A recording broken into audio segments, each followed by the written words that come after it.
ఈరోజు తమిళనాడులో TVK party దళపతి విజయ్ గెలుపు ఇక్కడే సంబరాలని అడగచ్చు. విశాఖపట్నం దక్షిణ నియోజకవర్గంలోనే ఎందుకు ఈ సంబరాలంటే కూటమి ప్రభుత్వ చంద్రబాబు నాయుడు ఫ్యూజులు ఎగిరిపోయి డబల్ ఇంజిన్ అనుకొని ఇక్కడ కాకుండా అక్కడ కూడా డబల్ ఇంజిన్ అనుకొని వెళ్ళారు.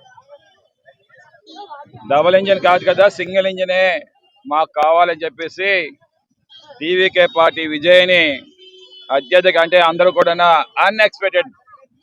Is victory is dynamism, is victory is landscape.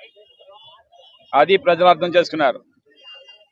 Just cutout Jaganmohan Reddy cutout.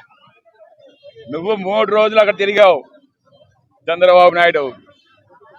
Just Jaganmohan Reddy cutout చూపించింది. ఇంకా అన్ని శక్తులు కూడా అన్ని ఏజెన్సీలు కూడా ఆ విజయ్ గారిని బంధించారు. ఆ యాక్సిడెంట్ తర్వాత అన్ని రకాలుగా కూడా సిబిఐ ఎంక్వైరీలు అన్నీ వేసి బంధించారు. పాపం అతను పూర్తి స్థాయిలో ప్రచారం అందించలేకపోయారు. లేదంటే పూర్తిగా ల్యాండ్స్కేపే.